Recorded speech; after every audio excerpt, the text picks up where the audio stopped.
April is the cruelest month, breeding lilacs out of the dead land, mixing memory and desire, stirring dull roots with spring rain. The significance of the lilacs in the second line of the poem baffled me for long years. The lilac is a shrub of the olive family, famous for its fragrant flowers.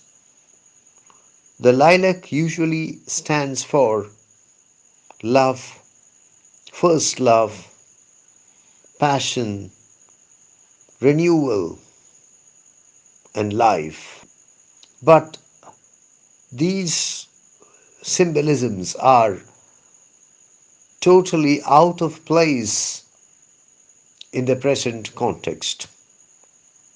So, what do the lilacs in the second line of the poem symbolize? One day it struck me that T.S. Eliot knew his Whitman just as he knew his Chaucer.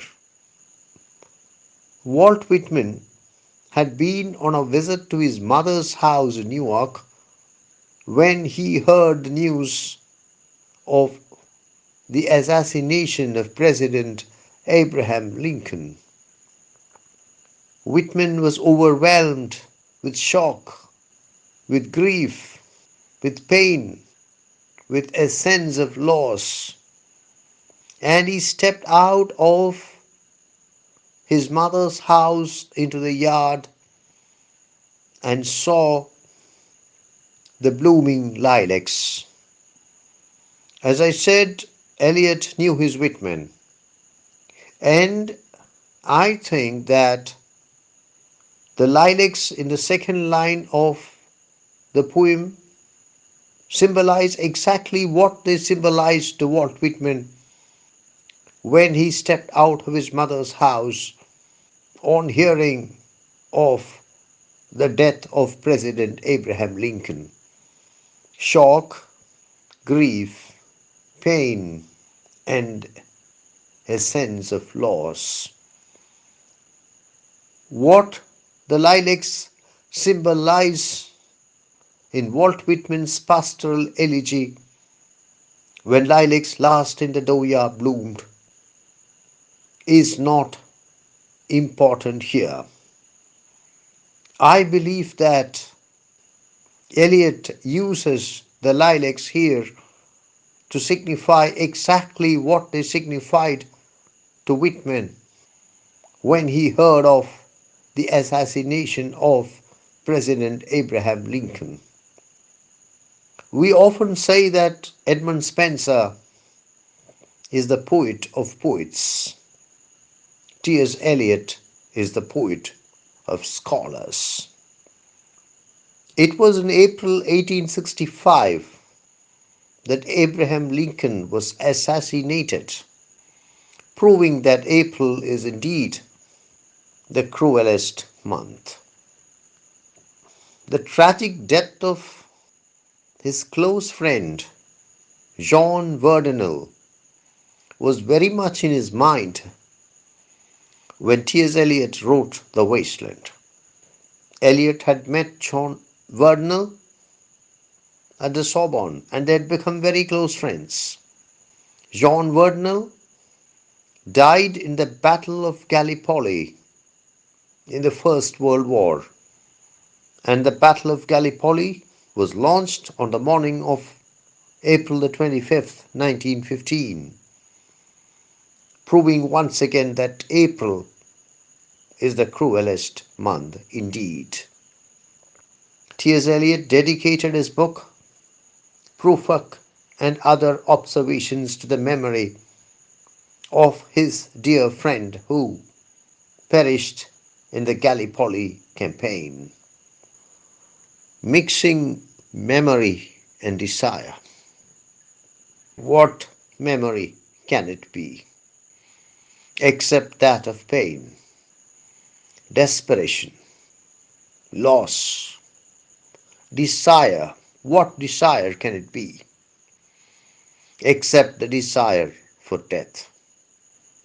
Stirring dull roots with spring rain. The roots are dull. The roots are insensitive. The roots refuse to grow. The roots refuse to sprout. After all, it is the wasteland. Please don't forget Tiresias when you read the wasteland. It can be said that the opening lines of the wasteland, the opening lines of the first section of the wasteland, are the audible ruminations of Tiresias. Tiresias is present everywhere in the wasteland, offering the poem a comprehensive unity. At the outset, I said that I would not carry out a line by line analysis, but that precisely seems to be what I am doing now. The constraints under which I operate are enormous, and I shall try to be less detailed as I proceed with the text. I cannot forget that there are other things to be done, that there are other works to be read, just as the opening lines of the burial of the dead turned the traditional concept of spring, whose praises had been sung by Geoffrey Chaucer himself, upside down. The lines that follow overthrow the traditional concept of winter. In the topsy-turvy world of the wasteland, winter is not cold. The speaker says winter kept us warm.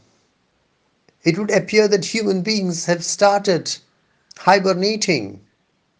In cold climates, certain animals, certain creatures like bats, hedgehogs, snakes, bears go into hibernation during winter.